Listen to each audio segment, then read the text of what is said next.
Avatar fire and ash. எத்தனை பேரை பார்த்துட்டீங்க படத்தை? நான் நேற்று தான் போயிட்டு சுட சுட பார்த்துட்டு வந்தேன். நல்லா இருக்கு படம், எனக்கு பிடிச்சிருக்கு.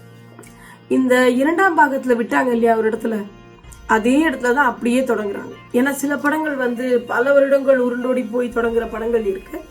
இது அப்படி இல்லை, சிறிய கால மாற்றம் இருக்கு, பட் பெரிய அளவில் இல்லை. அவங்க குடும்பம், அதாவது ஜேக் அவர்களுடைய குடும்பம், அவர்களுடைய அந்த மகன் இறந்ததற்காக ரொம்பவும் வருத்தப்படுறாங்க. ஒரு காட்சிகள்லையும் அது நமக்கு ரொம்ப தெளிவா தெரியுது.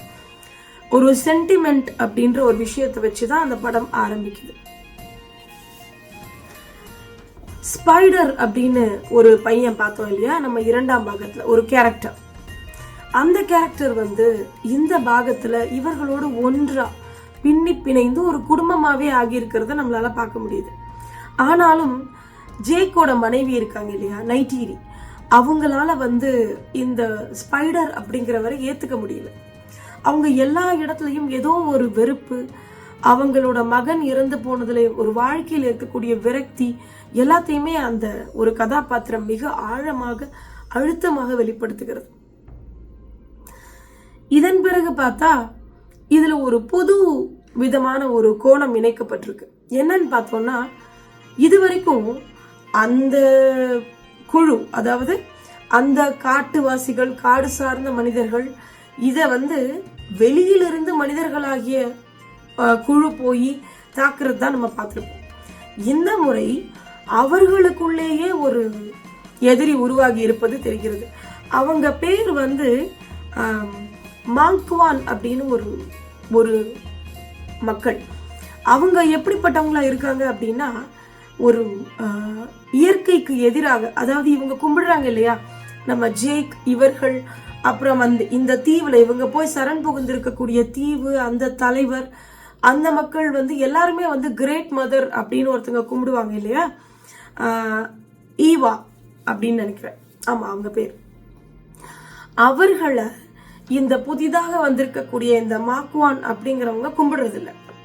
அவர்களுக்கு எதிராக இருக்கக்கூடியதுதான் இந்த பிரிவு. இவங்க வந்து நெருப்பை வந்து கையாளக்கூடிய மனிதர்களாக இருக்காங்க. இந்த எரிமலை சார்ந்த பகுதிகள், அந்த இடங்களுடைய சித்தரிப்பு வந்து ரொம்ப அழகா இருக்கு. ஏன்னா நம்ம இதுவரைக்கும் பார்த்தது வந்து இந்த ஜேக் அப்படிங்கிறவங்களுடைய அந்த முதல் பாகத்துல இவர்களுடைய உலகம் காட்டியிருப்பாங்க. அதுவே ரொம்ப அற்புதமானதா இருக்கும். இந்த தலைகீழான ஒரு விசித்திரமான ஒரு உணர்வு. அதை போலவே 2ஆம் பாகத்துல இந்த நீர் உலகம், அது மாதிரி இந்த புதிதாக வந்திருக்காங்க இல்லையா ஒரு எதிரிகள், இவர்களுடைய உலகமும் கொஞ்சம் விசித்திரமா இருக்கு. இந்த எரிமலை, அதனாலதான் பாருங்க அந்த ஆஷ் அப்படிங்கிற ஒரு பெயரை தான் அவங்க வச்சிருக்காங்க. அந்த சாம்பலோடு இருக்கக்கூடிய ஒரு மனிதர்கள் ரொம்ப வித்தியாசமா இருக்கு. அவர்களுடைய பாத்திர படைப்பு, அந்த இடங்கள் எல்லாமே ரொம்ப வித்தியாசமா தான் இருக்கு.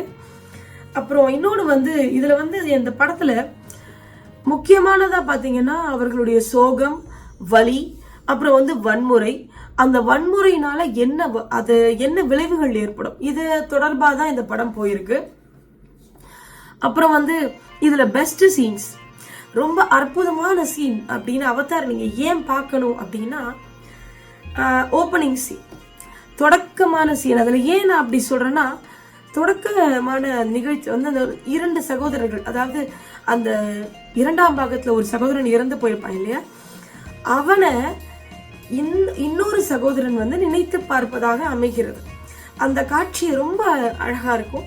இருவரும் பேசிக்கொள்வதை போல அமைந்திருக்கும். ரொம்ப நல்லா இருக்கு அந்த தொடக்க காட்சி. அப்புறம் பாத்தீங்கன்னா அந்த ஏரியல் பேட்டில் அப்படின்னு நம்ம சொல்லுவோம் இல்லையா, ஸ்டன்னிங்கா இருக்கு. அதாவது அந்த வானத்தில் நடக்கக்கூடிய சண்டைகள் அவ்வளவு அற்புதமா எடுத்திருக்காங்க. அது முதல் பாகத்துல கூட ரொம்ப அருமையா தான் இருக்கும். இந்த பாகத்துல ரொம்ப ரொம்ப அருமையா இருக்கு. அதுலயும் ஒரு வணிகர்கள் குழு ஒண்ணு வரும். அதுல அந்த தப்பித்து போகக்கூடிய காட்சியில அந்த வானத்துல நடக்கக்கூடிய சண்டைகளை எப்படி அவ்வளவு தத்துவமா இருக்கும். உங்களுக்கு வந்து அது வந்து ஒரு ஏஐ காட்சி, கிராபிக்ஸ்னால உருவாக்கப்பட்டது அப்படின்னு தோணவே தோன்றாத அளவுக்கு ஒரு உண்மைத்தன்மையா இருக்கும். அது ரொம்ப நல்லா எடுத்திருக்காங்க அந்த விஷயம். அப்புறம் அடுத்தது இந்த ஜேக் அப்படிங்கிறவருக்கும் அந்த குவாட்ரிட்ஜ், நான் கரெக்டா சொல்றேன்னு நினைக்கிறேன் அவருடைய பேரு, அவர் 2ஆம் பாகத்துல இறந்து போனதா வரும். அவரை கொஞ்சம் ஐ திங்க் அறிவியல் தொழில்நுட்பம் காரணமா அவரை உயிரோட கொண்டு வந்துட்ட மாதிரி காட்டுறாங்க. அவருக்கும் ஜேக்குக்குமான ஒரு சண்டை காட்சி வரும் பாருங்க, மிக அற்புதமா இருக்கு. ரொம்ப ரொம்ப அற்புதமா நான் ரசிச்ச காட்சி அது. ஏன்னா அதுல அந்த அவங்க குதிக்கிறது, அந்த கற்கள் நகரக்கூடிய இடங்கள்லாம் அவ்வளோ அற்புதமா எடுத்திருப்பாங்க. எங்கேயுமே நீங்க ஒரு பழுது சொல்லிடவே முடியாது, அவ்வளவு நல்லா இருக்கு அந்த காட்சி. அப்புறம் கிராஃபிக்ஸ், பெஸ்ட் கிராஃபிக்ஸ் அப்படின்னு எதெல்லாம் சொல்லலாம், எனக்கு பட்டதெல்லாம் நான் சொல்றேன். அந்த அந்த சொன்னேன் இல்லையா, புதிதாக ஒரு அந்த குழு வந்திருக்கு, அந்த ஆஷ் அப்படிங்கிற ஒரு பெயரை தாங்கிய ஒரு குழு.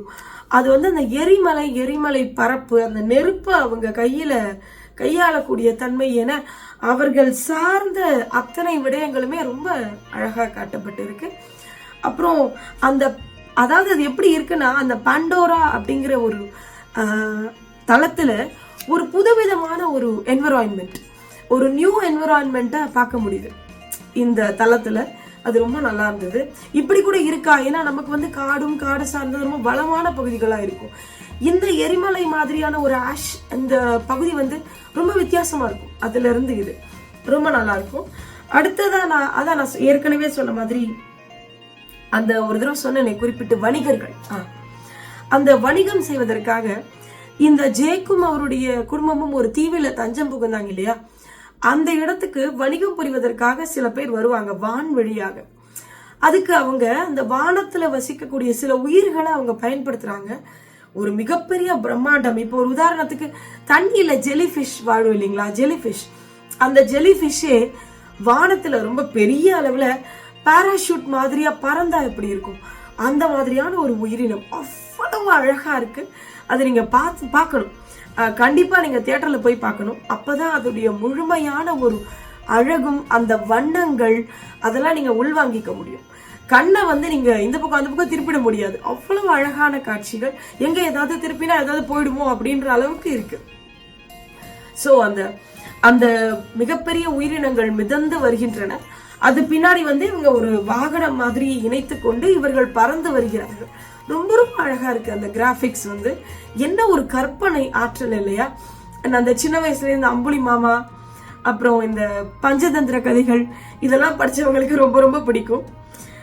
இன்னொன்று வந்து அண்டர் வாட்டர், கண்டிப்பா இரண்டாம் பாகத்திலே பார்த்திருப்பீங்க. அண்டர் வாட்டர் வந்து தண்ணீருக்கு கீழே நம்ம இயற்கையாவே நம்ம உலகத்திலே பாத்தீங்கன்னா கடல், இதுக்கு கீழே அந்த கருவிகள், கேமரா கருவிகளை கொண்டு போயிட்டு காட்டும் போது எழுந்திருக்க முடியாத அளவுக்கு சில டாக்குமெண்ட்ரிஸ் பாத்தீங்கன்னா அந்த மீன்களையும் அந்த உயிரினங்களையும் பார்த்து நான் அப்படியே பிரமிச்சு போயிருக்கேன். இப்படி இத்தனை வண்ணங்களா, இவ்வளவு அழகா, இவ்வளவு ஒளியா. நீங்க மிக ஆழமான கடல் பகுதிகளுக்கு போனீங்கன்னா வெளிச்சம் கொடுக்கக்கூடிய மீன்கள் இருக்கு. வெளிச்சத்தையே பார்க்காத உயிரினங்கள், வெளிச்சத்தை உற்பத்தி பண்ணக்கூடிய உயிரினங்கள் நம்ம உலகத்துல இருக்கு. அப்போ நீங்க இவர்களுடைய கற்பனைக்கு கொஞ்சம் போய் பாருங்க. இவர்கள் வந்து நம்ம கற்பனைக்கும் அப்பாற்பட்ட உலகங்களை காட்டுகிறார்கள் இல்லையா. அந்த விதத்துல மிக மிக அருமையாக இருக்கிறது தண்ணீர் உலகம். ரொம்ப நல்லா எடுத்திருக்காங்க. அதுல காட்டக்கூடிய சில இரண்டாம் பாகத்துல வராத சில உயிரினங்களும் புதிதாக இணைக்கப்பட்டுள்ளன. அப்புறம் வந்து இன்னொரு விஷயம் எனக்கு ரொம்ப பிடிச்சது வந்து அந்த ஸ்பைடர் அப்படின்னு ஒரு கதாபாத்திரம் வருது இல்லையா. அந்த கதாபாத்திரம் ஒரு சில பிரச்சனைகளால அதுக்கு ஒரு உதவி தேவைப்படும், மருத்துவ உதவி மாதிரி. அந்த நிலையில வந்து அவருக்கு ஒரு ட்ரீட்மெண்ட் மாதிரி பண்ணுவாங்க. பூமியில படுக்க வச்சு அந்த நர்வ்ஸ், இது ஏற்கனவே முதல் பாகத்துல பார்த்த மாதிரி ஒரு உணர்வு இருக்கு. அதுல வந்து அந்த நரம்புகள், பூமியில இருந்து வரக்கூடிய நரம்புகள் அவரோட கனெக்ட் பண்ணக்கூடிய ஒரு உணர்வு இருக்கும். அது அவ்வளவு அழகா இருக்கு அந்த காட்சிகள். அப்படியே ஒரு ஒளி நரம்புகள் லைட் மாதிரி இருக்கும். அப்படி அந்த காட்சியும் ஒரு பிசிறு இல்லாம இருக்கு. அவ்வளவு அவருடைய அந்த ட்ரீட்மெண்ட் முடிஞ்சதுக்கு அப்புறம் அவர் எந்திரிக்கும் போது அந்த லைட், அந்த ஒளிமயமா இருந்த நரம்புகள்ல இருந்த ஒளியெல்லாம் அவருக்குள்ள போயிடும். அதெல்லாம் வெறும் நூல் மாதிரி இருக்கும். அவர் அப்படியே தட்டி விடுவாரு. அவ்வளவு தத்ரூபமா இருக்கு அந்த காட்சி. எப்படி எடுத்திருப்பாங்க அப்படிங்கிறது பிரமிக்க வைக்குது அறிவியல் இல்லையா. அடுத்தது வேல்ஸ். நம்ம உலகத்துல இருக்கு இல்லையா திமிங்கலங்கள், அதை வைத்து உருவாக்கி இருக்கக்கூடிய அந்த வேல் உயிரினங்கள், அதோடைய காட்சி அமைப்பு மிக மிக அருமையாக இருக்கிறது. அந்த சின்ன சின்ன வேல்ஸ், அப்புறம் வந்து மிக பெரிய அளவில் இருக்கக்கூடிய அதனுடைய தலைவன், அதாவது அரசன் அப்படின்ற நிலையில அந்த திமிங்கலம் வரும். அதுவும் ரொம்ப அற்புதமா வந்து அதோடைய உருவம் கட்டமைக்கப்பட்டு இருக்கு. ரொம்ப ரொம்ப நல்லா இருந்தது, வெகுவா ரசிச்சேன் நான். அப்புறம் வந்து சென்டிமெண்ட்ஸ், அப்கோர்ஸ் இப்ப நீங்க தமிழ் படமா இருந்தாலும் சரி, ஆங்கில படமா இருந்தாலும் சென்டிமெண்ட் இல்லைன்னா பார்ப்போமா நம்ம. அதுல எனக்கு ரொம்ப பிடிச்ச சில சென்டிமெண்ட்ஸ் இருக்கு. ஒண்ணு வந்து அப்பா மகன் சென்டிமெண்ட். அதாவது இந்த ஜேக் அப்படிங்கிறவரும் அந்த குவாட்ரிச் அப்படின்றவரும் சண்டை போட்டுப்பாங்க. நான் பெயர்களை சரியா சொல்றேன்னு தெரியல, தவறா இருந்தால் மன்னித்துக் கொள்ளுங்கள். அந்த இருவரும் சண்டை போட்டுக்கொள்வாங்க. அந்த காட்சியில இந்த ஸ்பைடர் அப்படிங்கிற ஒரு பையன் வந்து அந்த பையனுக்கு வந்து சொந்த அப்பாவை விட ஜேக்கு தான் ரொம்ப பிடிக்கும். அதனால ஜேக்குக்கு தான் அவர் வந்து உதவி செய்வாரு. ஆனாலும் இவர்கள் சண்டையில அந்த ஸ்பைடர் அப்படிங்கிற பையன் வந்து மலையில இருந்து விழுந்துருவான். ஆனா அதுக்கு முந்தைய சீன்ல அந்த குவாட்ரிச் அப்படின்ற ஒரு மனிதனை இவன் தான் சுட்டிருப்பான் கையில. ஆனா அவருடைய மகன் தான் இல்லையா இவன். அதாவது மகன் எத்தனை தந்தையை துன்பப்படுத்தினாலும் சரி, அதாவது ஒரு சொல்வாங்க இல்லையா, பெற்ற மனம் கல்லு, பெத்த மனம் பித்து பிள்ளை மனம் கல்லு அப்படின்னு ஒரு, எனக்கு அதுதான் நினைவு வந்தது பார்க்கும்போது. எவ்வளவுதான் பிள்ளைகள் பெற்றவர்களை காயப்படுத்தினாலும் பெற்றவர்களால் பிள்ளைகளை காயப்படுத்த முடியாது. அது வந்து இதுல ரொம்ப அழகா தெரியும். அந்த பையன் அப்பதான் சுட்டிருப்பான் அவங்க அப்பாவை, சுட்டுட்டு மலையிலேருந்து கீழே விழுந்துருவான். ஆனா பையனை காப்பாற்றணுங்கிறதுக்காக அந்த அப்பா வந்து மலையிலேருந்து குதிச்சு அவனை பிடிச்சு தூக்குற மாதிரி ஒரு அருமையான காட்சி. அதுல நகைச்சுவையும் இணைத்திருப்பாங்க. ஏன்னா அவ்வளவு நேரம் பயங்கரமா சண்டை போட்டுட்டு இருந்த ரெண்டு பேரும் இந்த பையனை காப்பாத்துறதுக்காக இந்த ஜேக்கும் இவரும் சேர்ந்து காப்பாத்திட்டு மேலே ஏறி உட்காருவாங்க. உட்காந்துட்டு இந்த சிச்சுவேஷன் கொஞ்சம் ஆக்வர்டா இருக்கு. இப்ப என்ன நம்ம எல்லாம் கையை கோத்துட்டு பாட்டு பாட போறோமா, அதாவது ரிங்கா ரிங்கா ரோசஸ் மாதிரி ஏதோ ஒரு பாட்டு சொல்லுவாரு. அது ரொம்ப நல்லா இருக்கும். ஏன்னா நம்ம தமிழ் சினிமா வந்தா பண்ணியிருப்பாங்க, லா லா லா லான்னு நம்ம ஒரு பாட்டு பாடியிருப்போம். நிறைய தமிழ் சீரியல் பாப்பாரோ அவரு தெரியல. அந்த காட்சி ரொம்ப நகைச்சுவையா இருந்தது. அடுத்தது வந்து எனக்கு இன்னொரு சென்டிமெண்டா பிடிச்ச விஷயம் வந்து ஃபேமிலியோட லாயல்ட்டி. ஒரு குடும்பம், அந்த குடும்பத்துல இருக்கவங்க கூடிய உண்மைத்தன்மை, இது கூட பரவாயில்ல. இன்னொரு உண்மைத்தன்மை ரொம்ப நல்லா இருந்தது, ஃப்ரெண்ட்ஷிப். அதாவது அந்த தீவினுடைய தலைவர் இருக்கார் இல்லையா, அவர் வந்து இந்த ஜேக்க தேடி மனிதர்கள் வந்துட்டு, நீங்க ஜேக்க இப்ப ஒப்படைக்கலன்னா உங்க தீவை அழிச்சிருவோம், உங்க தீவோட மக்கள் எல்லாம் கொண்டுடுவோம்னு சொன்ன போது கூட ஜேக்க காட்டி கொடுக்க மாட்டார். அவன் எங்களில் ஒருவன், நான் காட்டி கொடுக்க மாட்டேன் நிப்பர். அந்த லாயல்ட்டி, அந்த நட்பு வந்து ரொம்ப ரொம்ப அருமையா இருந்தது. மிக அழகான காட்சி. கன்க்ளூஷன் அப்படின்னு முடிவு எப்படி முடிச்சிருக்காங்க அப்படின்னா, ஜேக் இவர்கள் இந்த தீவினுடைய தலைவன், அப்புறம் வந்து அந்த மக்வான், அந்த ஆஷ், அந்த குரூப், அப்புறம் மனிதர்கள், இவர்களுக்குள்ள ஒரு மேசிவ் பேட்டில் அப்படின்னு சொல்லணும். ஸ்ட்ரைக்கிங்கா இருக்கு அந்த காட்சிகள்லாம், பார்த்துக்கிட்டே இருக்கலாம். உங்களால ஒரு நொடி நீங்க கண்ணை திருப்பிட முடியாது. அப்படி ஒரு மேசிவ் ஃபைட். இதுல வந்து அந்த உயிரினங்களும் இணைந்து சண்டை போடுகின்றன இந்த தடவை. அதெல்லாம் ரொம்ப அழகா இருக்கும். அந்த வேல்ஸ், அந்த மிகப்பெரிய திமிங்கலங்கள், அப்புறம் அந்த பெண். இன்னொன்னு சொல்லணும்னு நினைச்சேன், ஒரு வழக்கமா வந்து அந்த தமிழ் சீரியல் சினிமா எல்லாம் பாத்தீங்கன்னா நிறைய தமிழ் படங்கள் பாக்குறாங்கன்னு நினைக்கிறேன். இவங்கெல்லாம் எனக்கு டவுட்டா இருக்கு. ஏன்னா சொல்லிட்டே இருப்பாங்க, நீங்க சில எம்ஜிஆர் படத்துல பாத்தீங்கன்னா ஏதாவது ஒண்ணு சொல்லிட்டே இருப்பாங்க, இவனுக்கு ஒரு சக்தி இருக்கோ, இவன் தனிப்பட்டவனா இருக்கான்னு சொல்லிட்டு இருக்கும் போதே நமக்கு புரிஞ்சிடும், ஓ படத்துக்கு முடிவுல இவனுக்கு ஒரு பெரிய சக்தி வரப்போது, இவன் வித்தியாசமா இருப்பான்.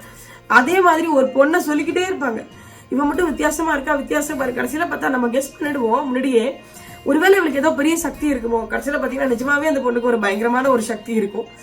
அது நல்லா இருக்கு அந்த காட்சிகள் எல்லாமே. அந்த பெண் வந்து சில உயிரினங்கள் எல்லாம் அவள் கட்டுப்பாட்டுக்குள்ள எடுத்துட்டு இந்த உலகத்துல மனிதர்களை அட்டாக் பண்றதுக்கு அனுப்புறான். அது அந்த சண்டையில வந்து ஒரு பெரும் உதவி புரிகின்றன. அப்புறம் ஒரு முக்கியமான விஷயம், இந்த ஜேக் அப்படிங்கிறவருக்கு ஒரு மிகப்பெரிய பறவை உதவி செஞ்சிருக்கோம் இல்லையா முதல் பாகத்துல, அது இந்த பாகத்துல வருது. அது வந்து ரொம்ப ரொம்ப எனக்கு பிடித்தமான விஷயம். ஏன்னா எனக்கு அந்த பறவை ரொம்ப பிடிக்கும். அதை மீண்டும் இதுல காட்டியிருந்தது வந்து எனக்கு ரொம்ப பிடிச்சிருந்தது. அந்த ராஜா மாதிரி இருக்கும், பறவைகளுக்கு எல்லாம் ஒரு அரசன் போல. அது ரொம்ப நல்லா இருந்தது அந்த காட்சி. அப்புறம் வந்து அந்த சில இடங்கள்ல கண்ணீர் தவிர்க்க முடியல, அந்த சில திமிங்கலங்கள் வதைப்படும் காட்சி, அது மாதிரி சில சென்டிமெண்ட்ஸ் வந்து நம்மளால கண்ணீர் அடக்க முடியல. எனக்கு வந்து அந்த மூங்கில் பறவை ஒரு சிறுகதை இருக்கு இல்லையா, டைம் ஃபார் ஆல்ல, அதுல ஒரு சேயிங் இருக்கும், ஒருவேளை வயசுதான் காரணமா இருக்குமோ, வயசாயிடுச்சோ, இந்த வயசுனாலதான் நமக்கு டக்குன்னு சென்டிமெண்டல் தாட்ஸ், கண்ணில் தண்ணி வந்துருதோ அப்படின்னு ஒரு வரி இருக்கும். அது எனக்கு தோணுச்சு. ஏன்னா நானும் அதே பண்ணேன், டக்குன்னு கண்ணில் தண்ணி வந்துருச்சு, பார்த்துட்டாங்களா அப்படின்னு தொடச்சிக்கிற மாதிரி ஒரு நிலைமை இருந்தது. ஸோ ரொம்ப நல்லா இருந்தது. இதயம் தொடும் காட்சிகள். அப்புறம் என்னன்னா, இயற்கையை விரும்பக்கூடிய மனிதர்கள் கண்டிப்பா இந்த படம் ரொம்ப ரொம்ப பிடிக்கும். ஏன்னா முழுக்க முழுக்க இயற்கை, அதுல இருக்கக்கூடியது அவ்வளவு அழகா, அந்த வண்ணங்கள் அவ்வளவு வண்ணமயமா ஒளிமயமா இருக்கு படம். நீங்க கண்டிப்பா என்ஜாய் பண்ணுவீங்க. கிட்டத்தட்ட ஒரு குட்டி தீபாவளி. அப்புறம் என்ன இன்னும் நல்லா இருந்திருக்கலாம் அப்படின்னா, கொஞ்சம் ரிப்பீட்டட் சீன்ஸ், அதாவது முதல் பாகம் இரண்டாம் பாகத்தில் இருந்த காட்சிகள் 1-2 மீண்டும் அந்த ஒரு சில காட்சிகள் திருப்பி திருப்பி வந்தது மாதிரி இருந்தது. அந்த ஒரு விஷயத்தை தவிர்த்திருக்கலாம் அப்படின்னு தோணுச்சு. அதுக்கப்புறம் அந்த மக்வாங், அந்த ஒரு புதிய ஒரு ஆட்கள் வராங்கன்னு சொன்னீங்க, அந்த ஆஷ் அப்படின்ற பெயரோட, அவர்களுடைய பின்னணியை, அவங்க ஏன் வராங்க, இன்னும் கொஞ்சம் அந்த பின்னணி இருக்கு, அவங்க சொல்லி இருக்காங்க. எனக்கு நான் பர்சனலா ஃபீல் பண்ணது இன்னும் கொஞ்சம் அதிகமாக இருந்திருக்கலாமோ அப்படின்னு தோணுச்சு. கொஞ்சம் வீரியம் அதிகமாக இருந்திருக்கும் இல்லையா அப்படின்னு தோணுச்சு.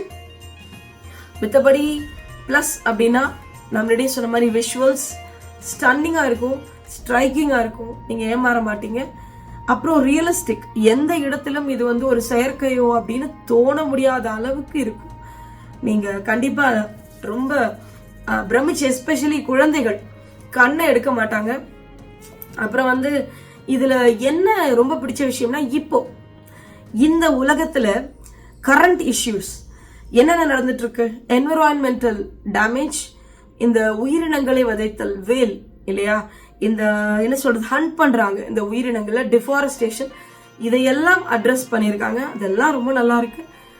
எல்லாம் பொதுவாக மொத்தமாக இந்த படம் ஒரு அருமையான படம், மக்களுக்கு கண்டிப்பாக சென்று சேர வேண்டிய படம். அதனால எல்லாருமே போய் பாருங்க, கண்டிப்பா உங்களை இந்த படம் திருப்திப்படுத்தும். நன்றி.